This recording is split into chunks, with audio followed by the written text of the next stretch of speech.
Welcome to Out of My Mouth, the program where raw thoughts meet unfiltered conversations. Join us as we dive into the depths of human experience, where we share stories, perspectives, and insights that just might challenge the status quo. Get ready to laugh, cry, and ponder the world around you like never before. This is Out of My Mouth.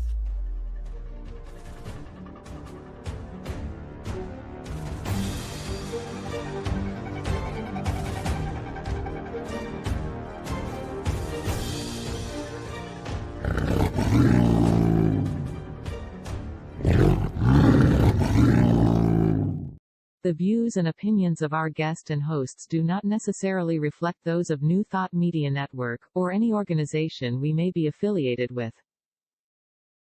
Here at New Thought Media Network, we welcome freedom of speech and courageous conversations. There are many topics that can be difficult to navigate. Challenging the status quo and engaging in lively debate is important to expanding our understanding of one another, and life in general. Creating a peaceful world doesn't happen because no one disagrees, it happens from a willingness to understanding one another. In our programming, we strive to expand consciousness and assist people in creating remarkable lives. Your comments are welcome at info@ntmedia.org.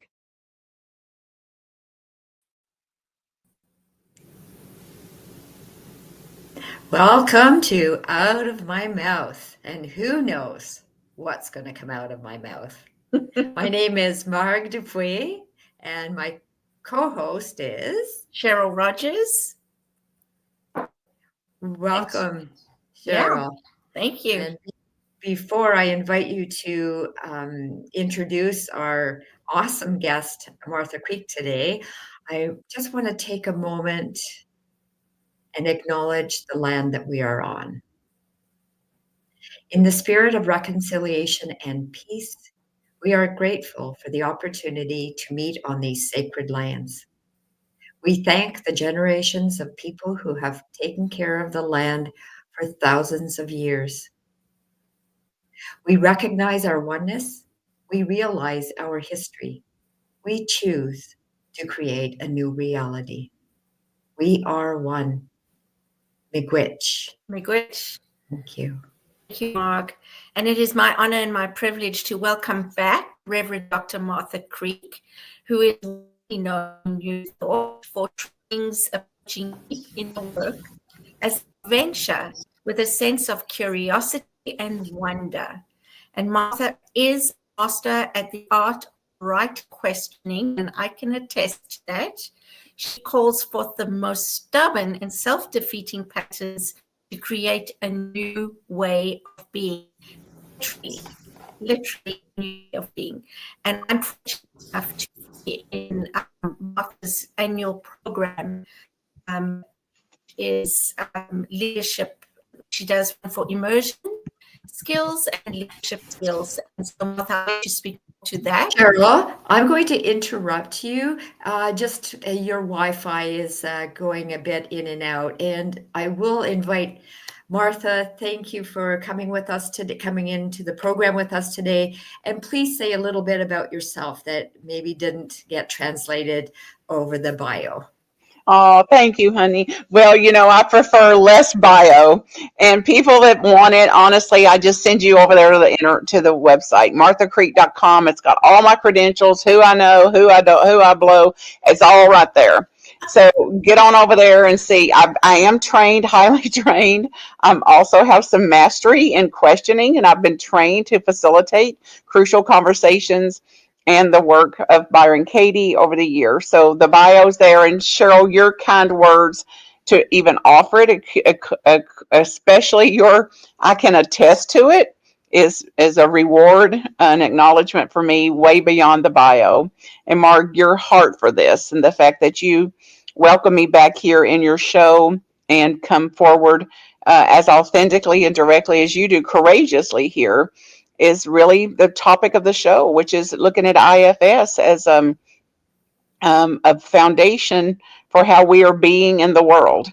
And I'll be changed today through our work together here. And I believe y'all will in some way, and the listeners will be. And if quantum theory is true, then we have changed the entire scope today through our devotion and spiritual practice here. So I am here for that reason, and to do my own inner work, to serve those who serve, and to make whatever contribution I can to the well-being of all beings. And I'm here wholeheartedly and with a great deal of appreciation for y'all and who you are and what you are in the world. Thank you. Before we go on, can you please tell us what the acronym means? IFS, Yes, please. Internal Family Systems. And it refers to the parts of us within ourselves that is also representative of an external family. So the authority figure, the quiet one, the estranged one, the addicted one, the angry one, things that were very real for us in our external family systems. Those parts and similar parts exist inside of us as well. And most of us have been so focused on the other and trying to get the others to straighten out and calm down and sober up and everything else under the sun. We've not given as much attention or care, nurturing, and support to our inner world. So it is a way then to say, it's my responsibility to parent me. It's my responsibility at whatever age and stage to be the mother that I wanted, wished I had, and didn't have, to be the father that I wanted, wished I had, and didn't have, and to do that for that younger part of myself now. And we were so hurt by many things growing up innocently. And I don't blame my parents. I absolutely don't. It's a miracle they did as well as they did under the circumstances they were in. And I can't help that I was hurt by some of the things that went on there. And I'm mindful now and taking accountability and responsibility to myself to go back to those parts in me that's been burdened, exiled, hurt, and the word I use that seems to be most accurate to me is disintegrated, disowned, denied, depressed, suppressed.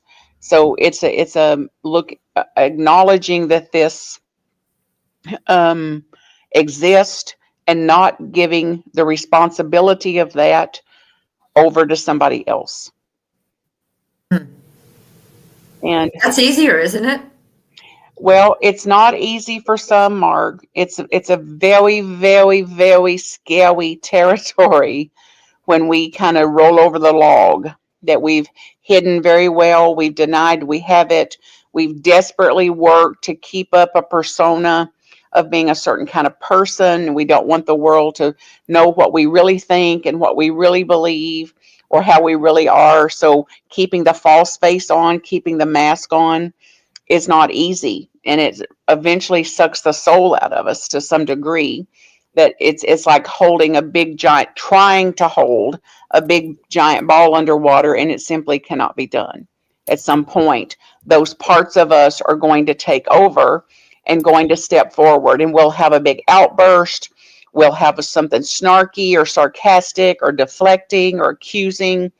So what we wouldn't call our highest self comes forward that says, I'm having a tantrum, I'm on a rant, here are things we're not proud of that we've disowned about ourselves, instead of saying those parts are also included in my humanity, and trying to shut them down and stuff them down and get them to cooperate and get good, tight and buttoned up won't work eventually, because in the right circumstance and the perfect storm, it's going to it's going to come out sideways sometimes, those Right. behaviors. I realized that a few months ago in a situation. So just to backtrack, when I made a smart ass remark and saying, isn't it easier to blame somebody else than to blame oneself, or to take ownership, not blame, ownership for a behavior or whatever. And what I'm hearing you say, Martha, I think, is that really it isn't easier because we're paying the price of submerging that ball. Absolutely, absolutely. So it's not easy to do the work, but as far as I'm concerned, it's just a question of not if we'll do the work, just when, and how Yeah. painful and dysfunctional will it have to get before I say, okay, I've got to actually open the door and see what's in here and what's put all these triggers in place and what's caused me to have the certain reactions that I do, and to do so with less judgment, with self compassion, with some understanding. And to the degree that I can do that, then my highest self is more likely going to stay in the lead. Those other hurt parts are less likely to take over, and those big energies come out, which we claim we want to end war and things like that. We claim we want peace in the world. And if it's true, then it will not ever see it out in the world until I have more peace in here, and not just as a platitude of peace, as an actual embodiment of that. So can you give us an example of some of the parts that we're talking about? Oh, yes, and glad you asked. So everybody can get out their little sheets of paper and see, can you identify with any of these? So it would start with some of my most dominant parts, which is I'd call an analyzer or a scientist that's always trying to figure things out and connect the dots and make sense of something. It also is, so there, another side of that is a curiosity, and curiosity is of a high self. It's a superpower, so to speak. But when curiosity goes amok, it's like, gotta know right now, gotta know what that mean. Oh my, how'd you look at me? Or her eyebrow went up. What's that supposed to mean? What's that tone of voice mean? Oh my God, this doesn't connect. They didn't make that, wasn't clear. This bewilderment. So this analyzer that's caught in this incessant gerbil wheel of figure it out, analyze, which includes theorizing, speculating, postulating, and needing to know. And all of that's in place because we're afraid of not knowing. We're afraid to say, I don't know, because it was not okay. And it questions and threatens our safety, our value, and our power to say, I actually don't know, and let that be okay. Perfectionist is a classic one. Like it's not ever good enough. Like I can't complete something because it wasn't like what I had in mind, or oh, it wasn't as good as hers, or I can't go out and write a book because it may not be a big bestseller, or I can't get up and do a talk because I'm not Richard Schwartz or Marianne Williamson or some silver-throated orator. So this perfectionism that causes us to compare ourselves to others, and that compare equals despair in most cases. And then the parts get even more afraid. It also includes the inner critic. Voices like, "Oh God, that was so dumb. How could you be so dumb? That was a big mistake. What's wrong with you? You did it wrong. You're flawed. You're faulty in some way." So some voice of an inner critic. There's also a procrastinator that will just kick the can down the road. Don't step in here. Just put this off as long as you can. And all of this is based on keeping our already drawn paradigms in place. Don't rock the boat, so to speak, because these protector parts of us have got a system in place that looks like it works. It generally works, although it's burdensome on the protector parts and extremely burdensome on the parts that it's trying to keep safe.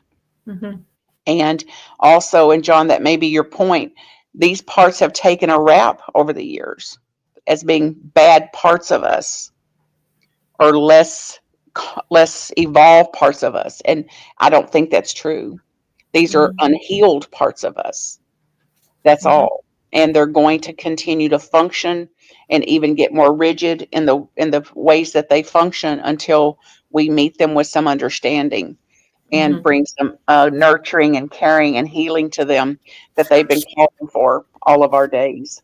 So there's long list, honey: people pleaser, caretaker, a hyper vigilant, always on guard. One of my friends identified this week the part that is always worried, a dread part that is always waiting for the next shoe to drop, for the next shoe to fall. If that's a term that people would understand. Mhm.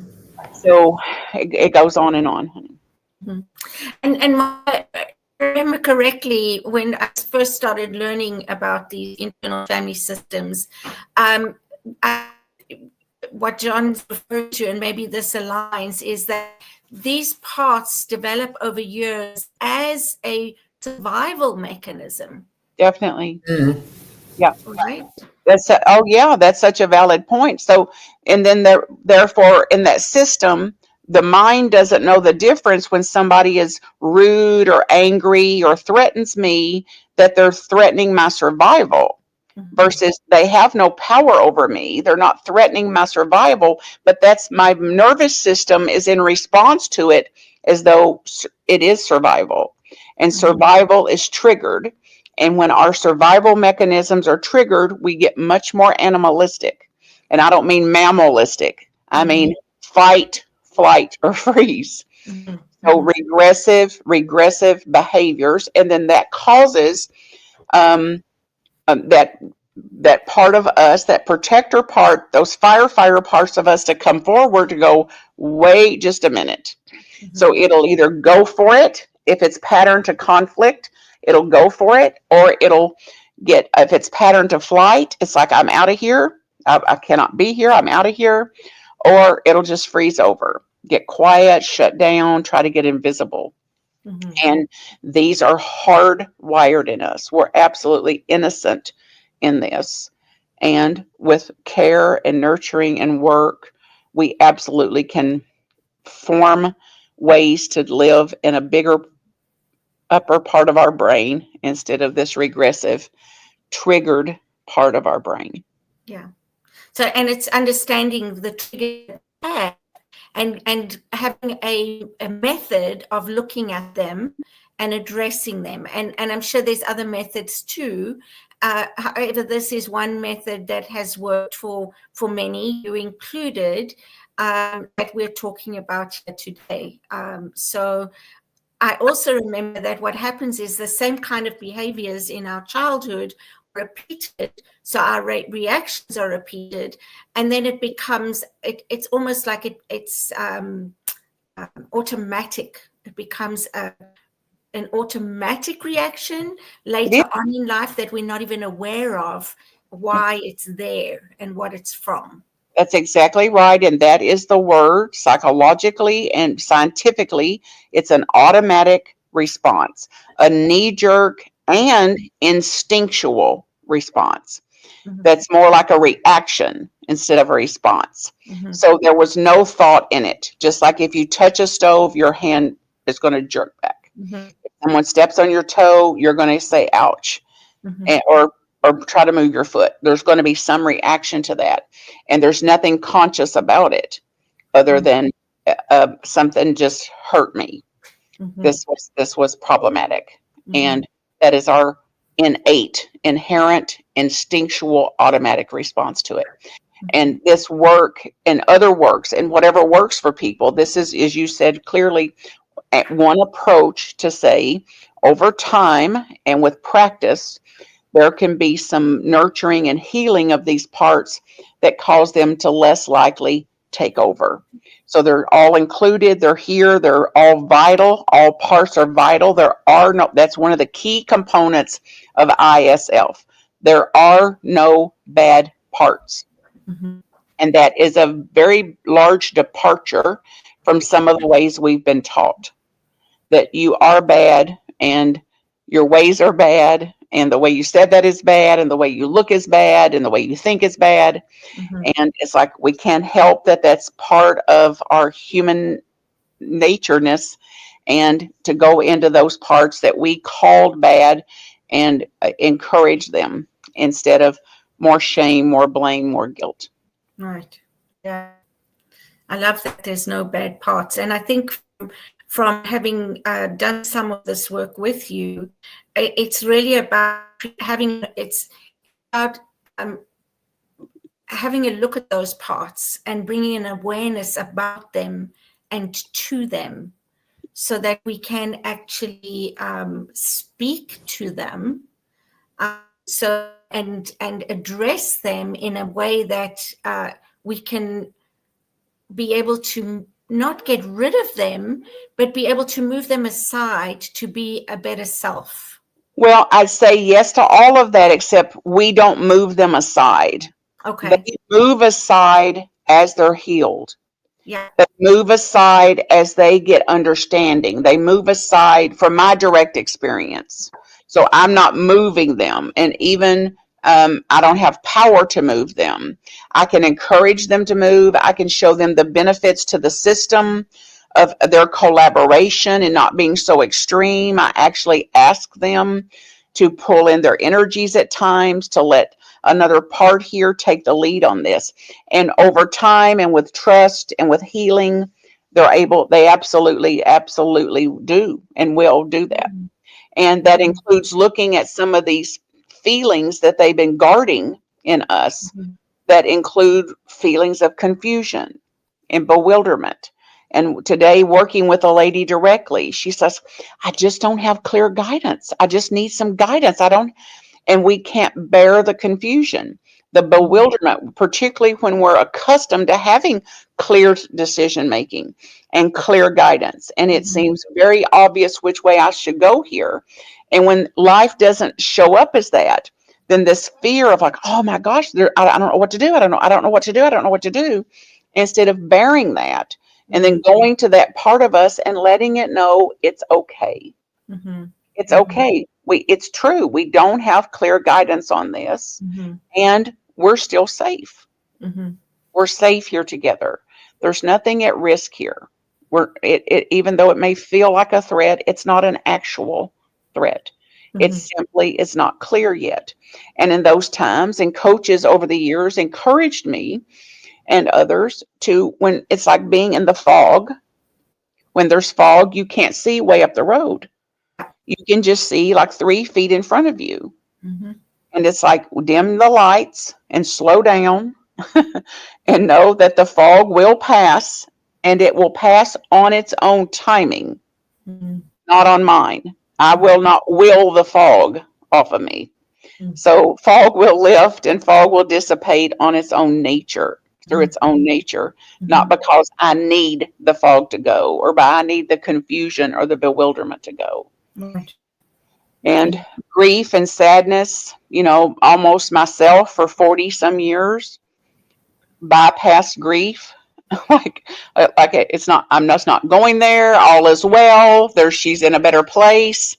And instead of letting the feelings of grief, my angst that somebody had died, or my regrets about it, or my simply missing them, humanly missing them, I never gave any space to.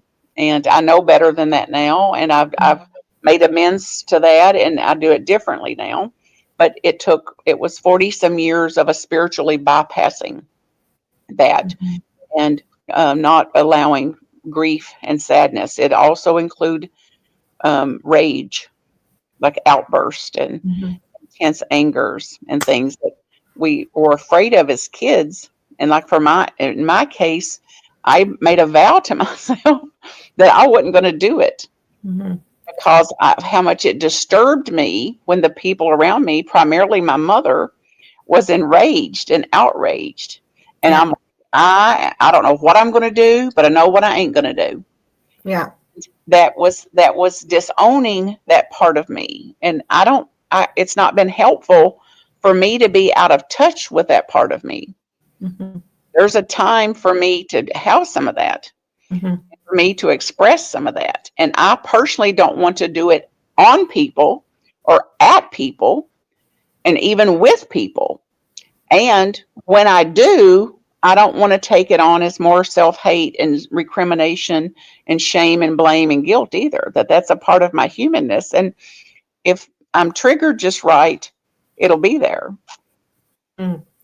Yeah, so I'm going to give Mark a chance. I just have a question, because when you said a spiritual process of grief and grieving, and sort of saying she's in a better place, he's in a better place, and everything's okay, how do you come to the awareness that there was this grief? So I didn't get all of your question, honey. If you can put it in the chat to me, I can respond a little better for that. Okay. And it was something to do with the platitudes around death and saying that they're in a better place and all that. And it was a way for me that I had of coping with the pains of loss, the coping with grief and my losses and things like that.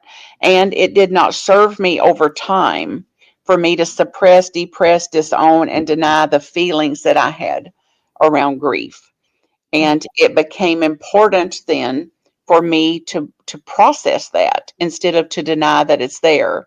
And other scientific models, including like one of the bestsellers called "The Body Keeps the Score," informs us that any of that that's not processed is waiting for us, that it's stored in our cells and in our bodies and things. So it became much more important to me, vital for my own well-being, for me to go back to all of those things that I denied and to say, you're welcome here. And I've got enough self on board now in most cases to meet all of those parts with some understanding. Mm-hmm. Thank you. Your body keeps the score. That's Wow. interesting. Yeah. How did I become aware that I'd suppressed or denied the grief and grieving? And that's the question's loaded, honey, but it started at a mystery school I was in several years ago, and it was time for the grief process. I said, well, I can hold the space for everybody because I don't have any grief. And of course, they looked at me like my head was on backwards. And I said, oh, no, seriously, I've never had anything bad happen to me. Like I've not had any real significant earth-shattering losses. I can absolutely hold the space for this particular part of our mystery school. And then that we built a wailing wall. We got everything set up for this particular segment of this school. And this African drumming started. This teacher that was there. And just a few strikes of that drum, and something shook loose in me, and I ran like a sprinter to the wailing wall, got down on my hands and knees, my head on the floor, and bawled my ever-loving guts out for no known reason. Not because I was thinking about somebody or something. Mm-hmm. Grief poured out of me in buckets that I didn't even know was there. So things like that. There's been other occasions like that I was aware that this was like a pressure cooker. Mm-hmm. Yeah. Mm-hmm. And John, what I said was that was my platitude about grief. To say that nothing bad had ever happened to me. That is a denial of all the pain that I've had, the hurts that I've had, the disappointments I've had, the frustrations, the losses, the grief. That was a spiritually bypassing of those feelings about just how hurt I had been. Wow. Thank you for sharing that. As you're talking, there's I'm reliving a moment that happened a couple of months ago in my life. I don't need to share the details of the who, what, where, but I can say that I was in fight and flight in seconds, extreme behavior where I was literally going to run out the door and then turn around and felt the need to stand my ground and went face to face with somebody. And later, even though I felt justified in my reaction, I don't know if that's the words I want to say, but I knew I didn't want to show up in the world as this person with this particular reaction.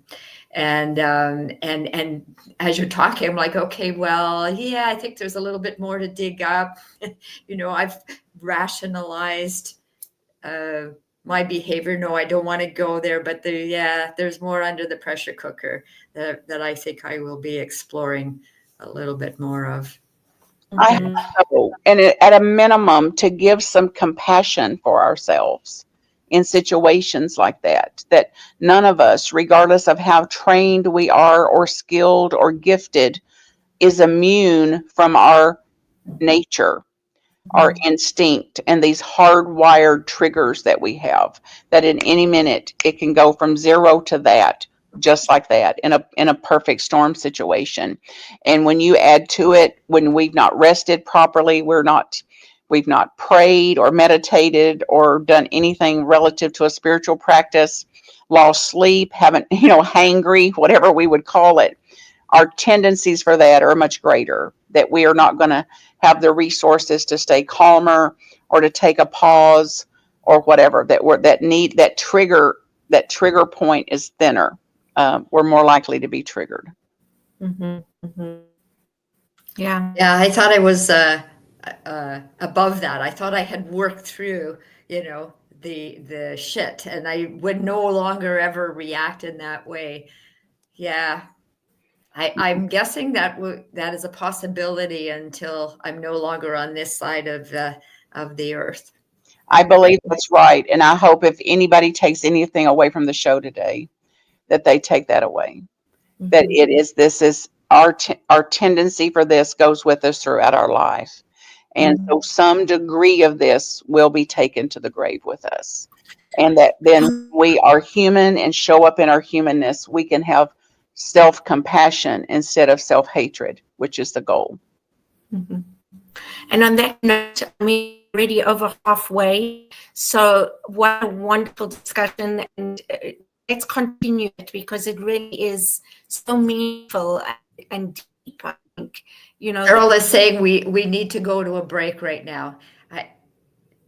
Because you're cutting off, Cheryl, I'm just going to interrupt and say, let's go to a break and we'll come right back.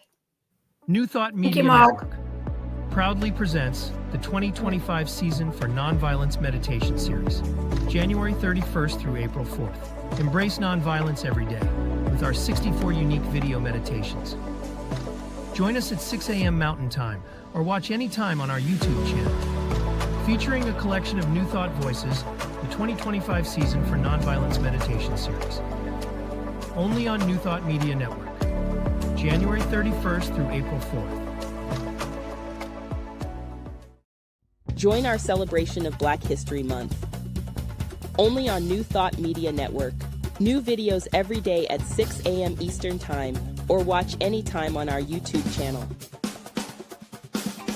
28 unique Black History moments. Every day in February. Only on New Thought Media Network.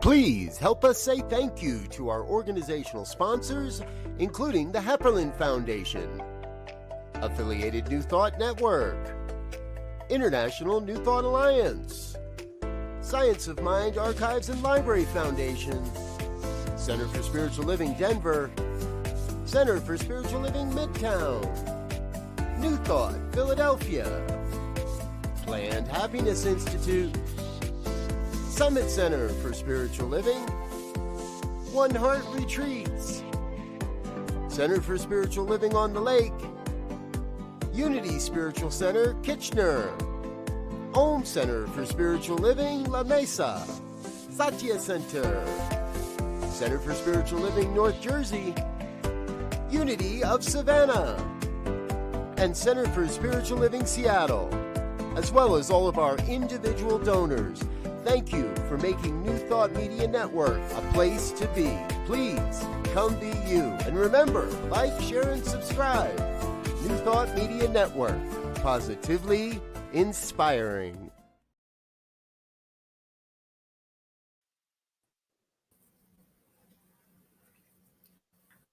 And we're back. Yeah, and I just wanted to say hi to Noelle because I saw her earlier. So thank you for telling us you're here, Noelle. And please, anybody else who's here, type your name in the chat and let us know that you joined us. Yeah, welcome everybody. Lovely to be with you, whoever you are. Mm-hmm. Oh, and John is leaving us, it seems. Yeah, thanks for joining us, John. So am I still breaking up? Periodically, my dear. Okay, so I hand you for now, Mark. Okay, and maybe just put in the chat if you want me to vocalize something on your behalf, Cheryl. Thank you. So you offer a coaching class on this book, Martha, is that correct? Well, let me make clear that I'm not a therapist. I have no license for therapy. I'm in my own therapy. And I study IFS from the books that are written, which are No Bad Parts. And the one I'm using as an immersive process this year as a book study and to lead participants through is one called Greater Than the Sum of Our Parts. And that is an audio book, and it is sessions. Actually, Dr. Richard Schwartz doing sessions with people for healing the parts in their own systems. So it's a program that goes together to say that we can support one another in an environment like this. Thank you. Do you have anything to say to? Okay, so when we first came on, we weren't live. That you and I were sharing, and I said about our spirit group and talking about friendships and the importance of friendships and being vulnerable and asking for help and being okay to ask for help. And you mentioned that it would be a good thing to bring up during the show today. Yeah, I think there's like internal opposing forces. So the part of us that wants to have friends and to go toward people and to open up, to be seen, to be connected, and we're wired for that. And then there's another part simultaneously that's like cautious, like don't do that. Don't put yourself out. Don't take the risk. That will go out and say, "Did you hear her tone of voice?" Or "Do you hear how he said that?" Or like, "You may not be safe with him." So these opposing forces are within us. So we have, and other people have written about this. Dr. Murray Bowen from Family Systems Theory comes to mind, and it includes our tendencies for togetherness, to be together, and the opposing force that once we get a little too close to people, we start to form an intimacy with people, we eventually get hurt by them.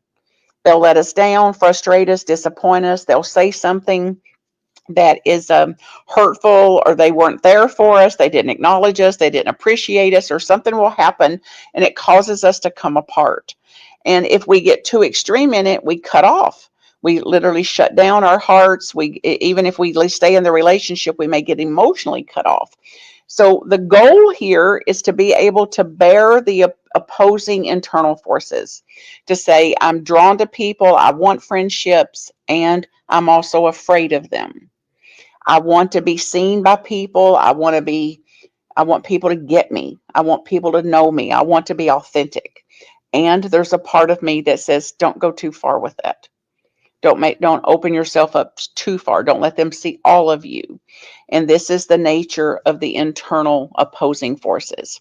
So I hope in sharing this today that people can have a little more peace with that, some exhale to understand how normal it is, and to not judge and hate themselves when they have a desire to have friendship and then get afraid of it, or that they get too afraid that they won't put themselves out. And we're dealing with some more like what's even called an epidemic of cutoff, an epidemic of loneliness, of inwardness. And it's not inward like we're talking about, like when I'm being inward so I can heal my inward parts, but inward because I've actually cut off and I'm too afraid of the world and people and relationships to be out in it as much.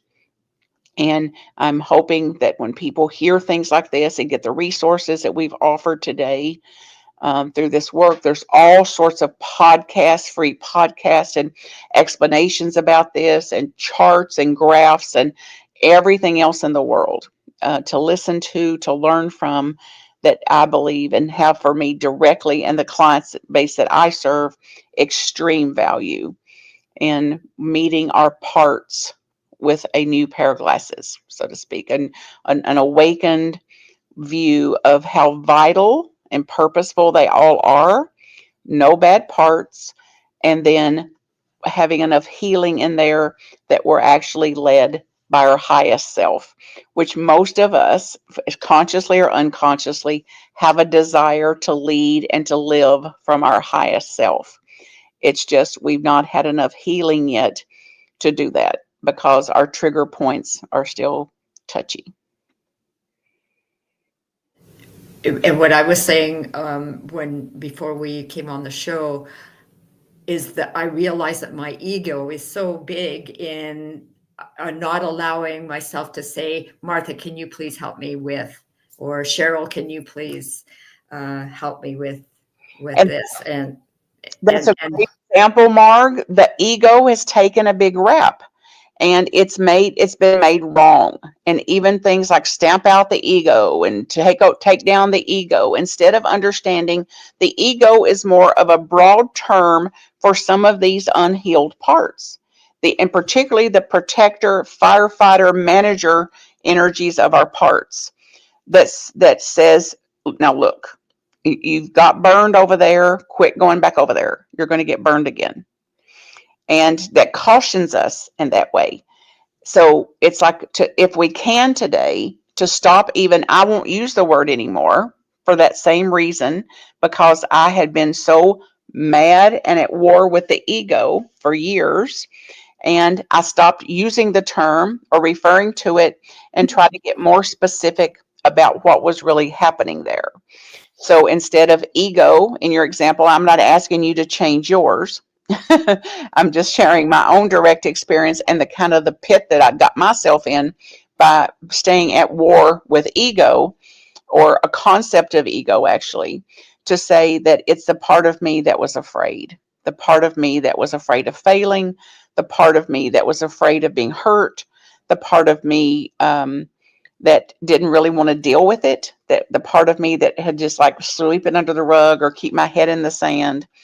The part of me that didn't want to face rejection if I offered myself up or something and they said no, or if I was excluded instead of included, the part of me that would be nervousy about that.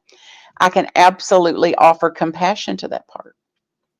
Instead of get over it, wear your big girl panties, grow yourself up, get over this, you're 60 years old, for God's sake. That inner critic would take over to shame me out of the feelings of fear that I had normally, natural feelings of fear, and that more firefighter inner critic part could take over. And that's how I talk to myself. And it's more and more hurtful. And I don't talk to myself like that as much anymore, because that inner critic has been unburdened some. It sees that I'm not a 3-year-old child anymore, nor a 6-year-old child, nor a 13-year-old girl. And it's kind of up to date now with, hey, there's some inner resources here that's been around the mulberry bush a time or two. There's some inner resources here we can draw on, some real wisdom, instead of having to operate like everything is a threat to us. I liked how you said as much. I don't do this as much anymore. Similar to what we were saying before, we go to the grave with working on all our parts, right? And yeah, I was going to use the word ego, but no, we're gonna take that lesson. Anyway, I appreciate that you said your humanness. Yeah, thanks, Wayne. That's important, and that also has balanced me in a way, Marg, to say at times, And I say there's been a few transformational points in my life and that I still practice today. And that's one of them at times, or the word sometimes. And Wayne, I think so. We are stardust, star material. We are whole and perfect and complete. And we've not caught up to that yet. Our parts are still moving in the direction of, yes, I'm a star, let me shine. And then another part of us going, well, don't shine too brightly. Don't stick out there too much, because you'll get bit, or they'll knock you out, or they'll reject you, or they'll shame you, or they'll put a big post on Facebook about how wacko you are, or something like that. And it's like being able to bear that if something like that happened, it would likely sting, and I'm okay. It's okay. And just because that happened, it doesn't make it true about me. And I know that I affirmed I'm a star and that I'm beautiful for 40 some years. And all the while I was affirming it, I wasn't believing it. My belief system, my BS, hadn't caught up to my affirmations yet, which is another reason to do affirmations. Eventually, they take hold. There's some root system in there. And I found out that I was some planting seeds on rocks. And until I've kind of unconcreted parts of myself and unstuck parts of myself, the new seeds weren't taking place. Were not taking hold. They didn't have a way to root. Good visual. I'm prompting Cheryl here to ask a question, but she is being silent. Well, it looks like she's interacting with some of our guests. So welcome, everybody. I see Leslie is here, and Diane, you made it, and I don't know how you got in here. So I'm just glad all of you all of them have made a big contribution in some of these programs that we do, and certainly Cheryl has in doing their own work. And together we've seen, now this is something that's been it was laughed at, IFS, and this approach to therapy was literally laughed at. And the author speaks about this, of how much heat he took for some kind of notion like this, and how clear he was that this was what was happening. Although he was trained in family systems therapy and family systems approaches, which I've studied quite a bit of, and self-differentiated leadership, that it was like only to the degree that I was willing to deal with the inner world, the inner family members, did I get the kind of lift, the enlightenment, the unburdening, and the new possibility that I have had. So they all served me. They all still serve me well. I've not thrown out the baby with the bathwater here. I use all the modalities, significantly use all the modalities, generally on a daily basis. And this one has been very, very fruitful that we're talking about today. And if you can hear me, it takes work. You have to work at it. You have to get to know yourself, right? And work with your inner self in order to be able to shift your expression in your outer self, if that makes sense. It's true, Cheryl, and it's beyond know thyself. It's know thyself and allow thyself. Know thyself and love thyself. And parts of me I cannot love yet. Parts of me I still am at war with, but not as much, and not as often, and not as intensely. So I've not embraced all of my parts yet. However, I'm friendlier toward them. And as a result of me being friendlier to them, guess what? They're friendlier to you. They're friendlier to me. And the friendlier we are, then the less we're like this. And the friendlier we are, the less likely they're going to take over.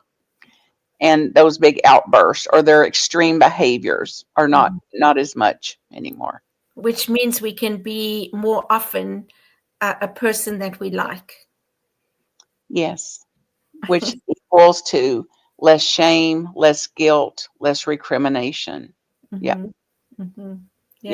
And that's right, Patty. It is like we have called the shadow the disowned parts of ourselves, the disintegrated parts of ourselves. And this is going back into that. And Cheryl, to your point, it can be frightening because we have worked so hard to pretend they weren't there, and to work so hard to keep all of them battened down and buttoned down to make sure nobody else saw them, that when we go back into that dark black cave of our disowned parts, our shadow, our underworld, whatever term you want to give it, it can be frightening. Yeah. And until we do, we're living as a hostage to that. That takes the magnifier, right, to find out those parts, to discover those parts. What I was hearing you say earlier too, when you went to the wailing wall, you didn't know that the grief existed.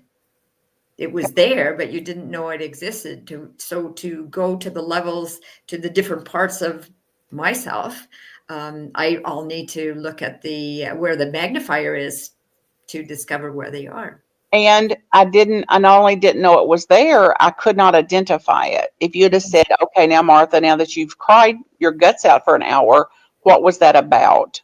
And I had no answer for what that's about. I don't know what it's about. And the good news is I don't need to. And I even believe sincerely that any of us that can cry, we're crying for the whole of humanity. Not just our own parts, but for those in humanity that can't cry and that have needed to cry. And I also feel the same way about some of this rage and this outburst of this for those people that takes over in them, and more often that they lead with that. They're doing that like they're the pressure cooker valve, so to speak. And you see it in groups sometimes where you know that there's an intense energy here, but you don't really know what's going on here.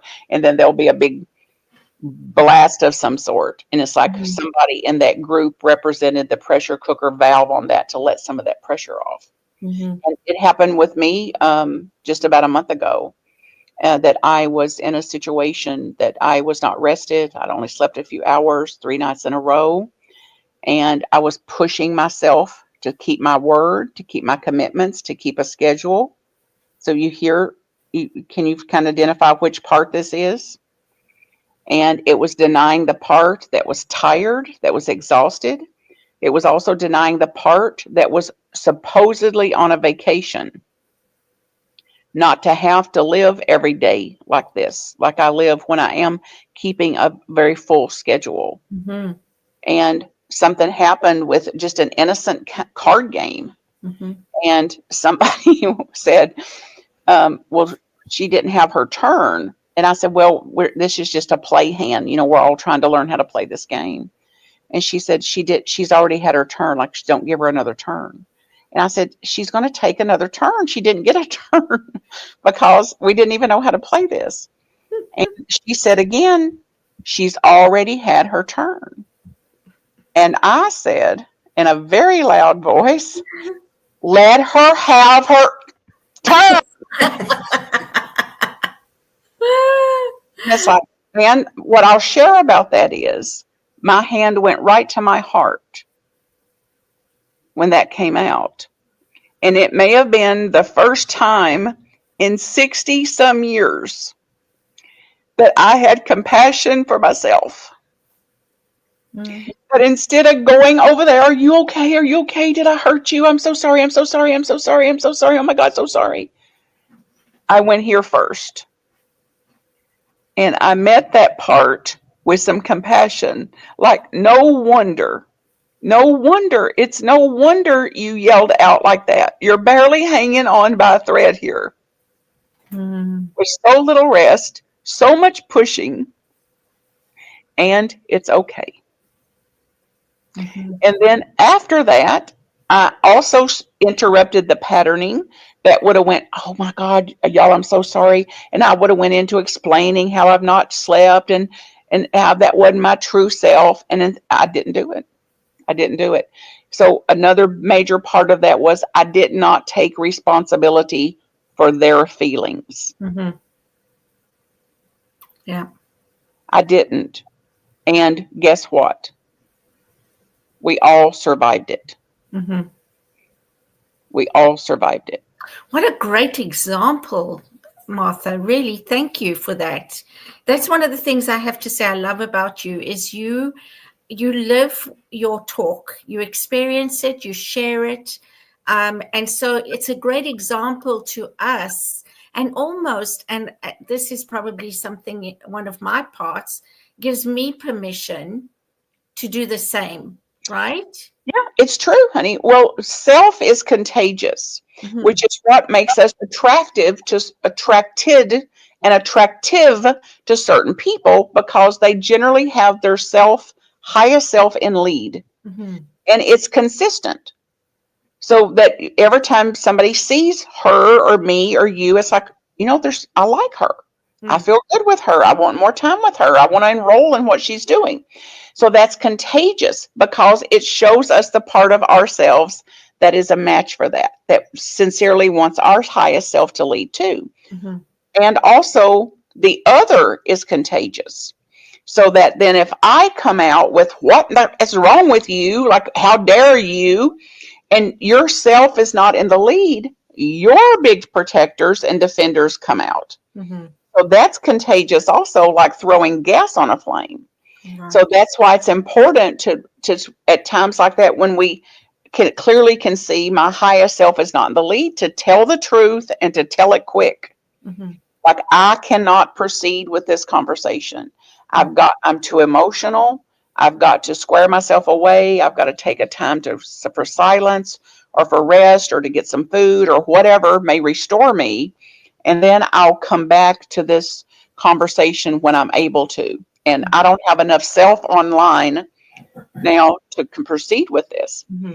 And if any one of us can do that, we won't end up in war. Mm-hmm. Yeah. Beautiful. And I just want to thank everybody for their comments. Patty says, wow, this is probably the most important conversation I've heard from Unity folk.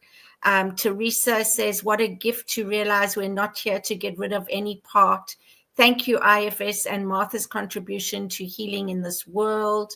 Patty also said, she referred to something you said earlier about also as spiritual handholders, so important to examine the shadow so we can show up authentically for others. And Carl is joining us from Evanston, North Shore, Chicago. Teresa said, hi to you, Martha, and thanks the host. And Patty shared that she's heard the others who have had great success with IFS, of others who have had great success. Shadow work is so important for her. And Deborah said, thank you for the discussion. The examples you've cited are so familiar and are things and reactions that most of us have experienced. And Diane shared, she said, hi, Martha. Thank you, Sharon Mark, for hosting this. Martha and IFS are an amazing combo. And I absolutely agree. And Leslie says, always appreciating your wisdom, Martha. Bless you. So yeah, I hope that was clear enough and that came through. We are coming to the end of our show. Like, oh my goodness. What a wonderful conversation, Martha. Thank you so much. Is there anything that you wanted to say today about IFS that you thought you could share here that you haven't yet? I would just encourage people not to believe what I say or you say, but to go check it out for themselves and their parts, and to give themselves the gift of at least trying this on to see if it's meaningful. And resistance to it would be normal based on what we've just shared here. Some part of you will resist it, and bear the resistance, allow for the resistance, kindness to the resistance, and then give it a fair test for yourself. See for yourself. And there's great benefit in it. I mean, so many of the ways that we are chronically stressing ourselves can be met and healed here through this modality. And that's not just theory with me, that is lived experiences. So we have the real potential of coming out of these fear of being a failure and rejected, and I'm not enough and I'm unworthy, and these things that really run our show. So I'm very hopeful, and I want to extend that hope. Thank you so much. Thank you.